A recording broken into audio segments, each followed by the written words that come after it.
Me and the Denver mayor, we agree on one thing. He's willing to go to jail. I'm willing to put him in jail. We're going to enforce the law, period. And they're not going to stop us. All right, joining me now, the Denver mayor, Mike Johnston. Man, so Mayor just the balls on that guy. You know what I'm saying? Like, all I can say is, let's do it. You know what I'm saying? Like, being in a position to where you can actually stand on business, that means something to some people, like myself. So don't threaten me with a good time. So before we even start, okay, I want to give a mile high salute. There we go, right there. If you don't know what a mile high salute is, that's the best salute that you can ever get on earth, okay? A mile high salute to my mayor, Denver, Colorado, okay? It's not too many times to where I can brag about Colorado, okay? Colorado's kind of like, I don't want to say an off-brand state, but it's like, you know, no one's talking about Colorado like that. Like, you know, the Rockies suck, Broncos suck, Nuggets are so-so, you know what I'm saying? But like, there's nothing really to brag about Colorado. But Mr. Mike Johnston, okay, has done what a few Democratic mayors are willing to do, and that's to stand on business. That's to stand on principles and integrity and standards. And if he goes to jail, one, that would be crazy to see. But he is willing to put his life, his career on the line for immigration policies, for the Trump administration trying to bully their way into people's homes, into people's constitutional rights. He's willing to stand on business. And things like that, whether you agree or disagree, at this point, you have to commend someone like that. You know what I'm saying? Like, they're not easily to be pushed over. You know what I'm saying? And hopefully it doesn't come to that point. But if it does come to, you know, actually standing on those principles, I hope he does. And me being in Colorado myself, I will do what I need to, what I can to back him up. You know what I'm saying? But for people who don't know, okay, because it might be a lot of people, what a sanctuary city is. And Denver is one of them, either Denver or Aurora. But a sanctuary city is a place where local government policies limit cooperation, with federal immigration, authorizes to protect undocumented immigrants. So a few of those, you know, kind of samples are sanctuary cities prioritize local law enforcement for criminals like theft or assault rather than focusing on immigration status. Police do not routinely report undocumented immigrants to immigration authorities unless they've committed serious crimes. And people, regardless of immigration status, can access basic services like school, health cares, or report crimes without fear of deportation. These cities also may not help federal immigration agents detain or deport people unless required by law. So it's not saying we're going to protect, like, you know, we're going to hike them at the Broncos Stadium or something, but like, we're not going to help you do your job. Like, do your job. You know, we're not going to, you know, obstruct, because that's against the law, but we're not going to use our resources to help you do your job. And if undocumented immigrants need basic services, we're going to provide that for them. That's pretty simple. So let's go ahead and hear Mr. Johnston say this for himself. Tonight, Trump's border czar, Tom Homan, threatens to put the Democratic mayor of Denver in jail. This comes after the mayor, who's my next guest, talked about resisting federal forces trying to carry out mass deportations, saying, quote, more than us having the Denver Police Department stationed at the county line to keep them out, you would have 50,000 Denverites there. It's like the Tiananmen Square moment with the rose and the gun. Homan firing back on Fox News. Me and the Denver mayor, we agree on one thing. He's willing to go to jail. I'm willing to put him in jail. We're going to enforce the law, period. And they're not going to stop us. All right, joining me now, the Denver mayor, Mike Johnston. Man, so Mayor just just the balls on that guy. You know what I'm saying? Like, all I can say is, let's do it. You know what I'm saying? Like, being in a position to where you can actually stand on business, that means something to some people like myself. So don't threaten me with a good time. You know what I'm saying? Don't threaten me to allow myself to stand on principle and show bullies like that. Because that's one thing, if you haven't figured that out about myself, I despise bullies. You know what I'm saying? If you think that you can come into my state and bully your way into doing whatever you want to do, that's where we got a problem. You know what I'm saying? And trust me, there's plenty of people like myself in Colorado. So it's not going to just be some pushover state like you think it is. Fuck around and find out. That's all I'm saying. So, Johnston, you heard what he said. You got something in common. You're willing to go to jail. He's willing to put you there. He says he's going to enforce the law. Are you willing to go to jail over this? I think there are thoughtful ways to solve this problem. If they want to focus on violent criminals, we would be happy to help support pursuing, arresting, and deporting them. We've helped past administrations. We'd do that again. If they want to focus on adding more judicial capacity so folks with asylum claims can have those cases heard more quickly, we would support that. What we're not going to do is support deploying the 101st Airborne into American cities to pull 10-year-old kids out of their classrooms in handcuffs. I think that is immoral, that's unconstitutional, and that's un-American. And so I think if that's what they're proposing, they will find us resisting. If they want to partner on common sense solutions, we'll always be happy to partner. So hey, if Trump were to... That's what I'm talking about. You know what, like, if people in the Democratic Party, okay, I don't care if you're liberal or far progressive, anything in between, if you just had a set of balls to just stand on business, I guarantee you the Republican Party wouldn't be as emboldened as they are. They wouldn't feel like they can just push over and do whatever they want.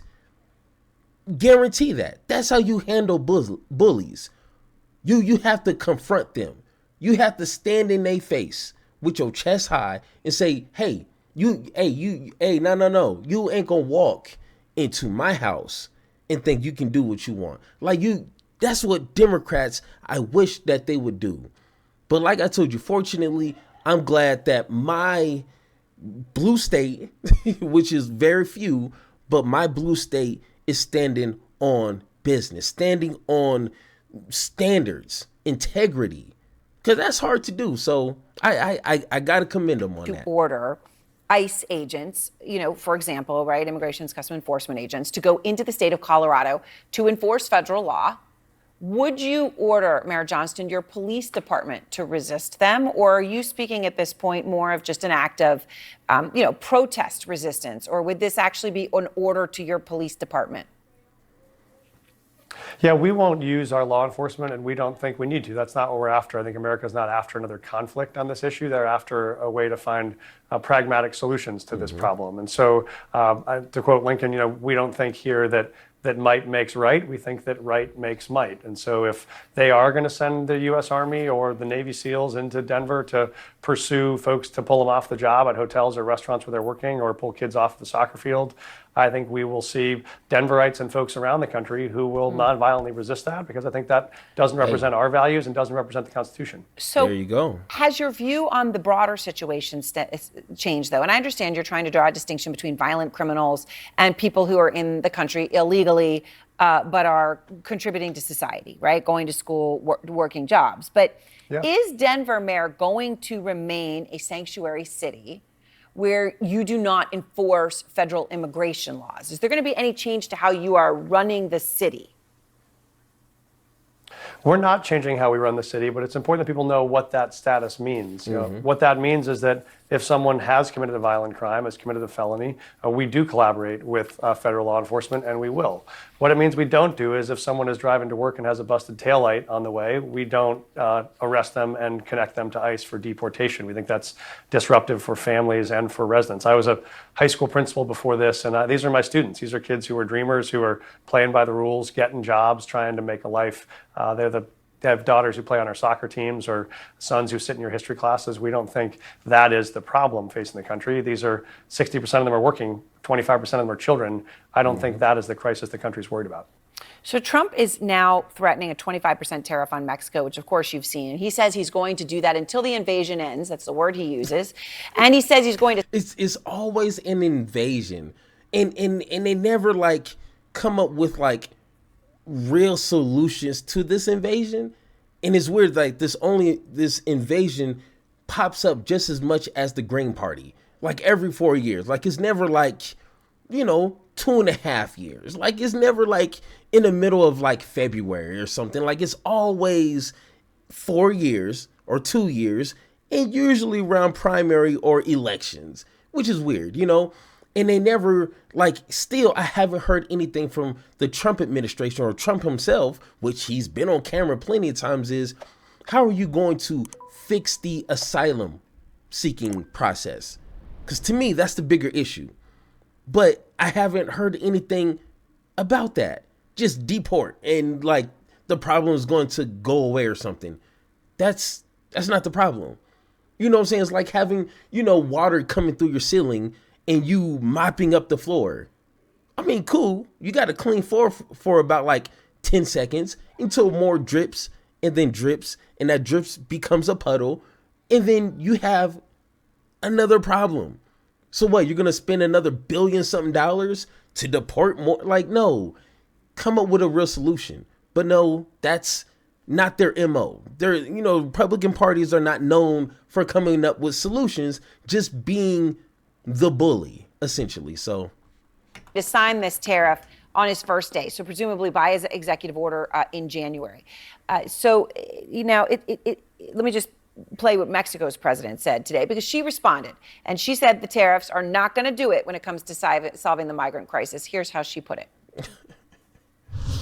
Presidente Trump, no es con amenazas ni con aranceles como se va a atender el fenómeno migratorio ni el consumo de drogas en Estados Unidos. All right, I know, Mayor Johnston, you're fluent in Spanish, so even though you couldn't see those, the translation on the bottom of the screen, you understood what she said. Is it possible, though, that the threat of such tariffs, of a 25% tariff, of such a massive and seismic thing to Mexico, would force Mexico to way more forcefully address the drug and migrant flow than it has up till now?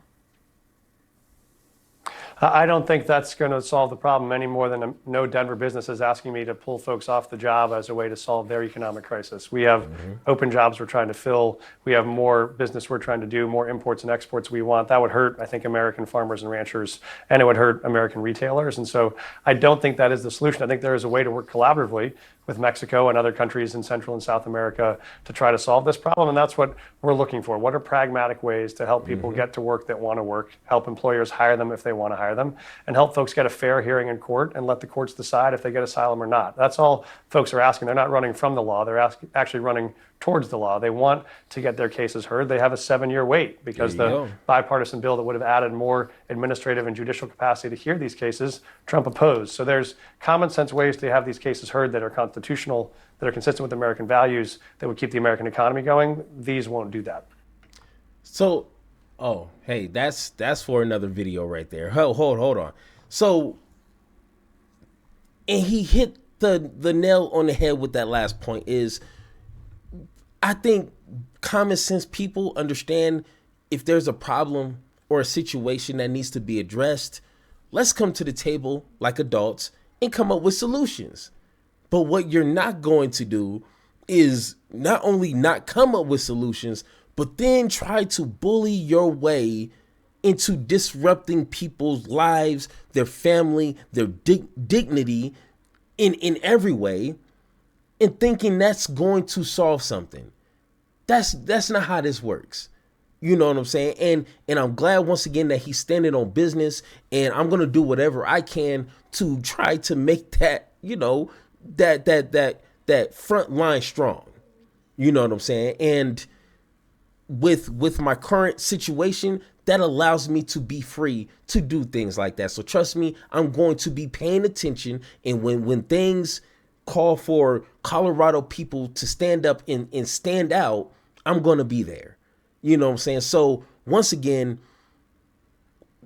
to all the blue cities out there, you know what I'm saying? you need to stand strong, stand on business, and equip yourself with everything that you need to make sure that you can represent for your values, for your love of this country, and people, most importantly, people that don't have a voice to say anything. I mean, I think that's pretty simple. You know what I'm saying? So, I mean, once again, if you guys agree or disagree with anything that I said in this video, let me know in the comments down below, or hit that Discord link so we can have that one-on-one talk. And like always, let's have that conversation.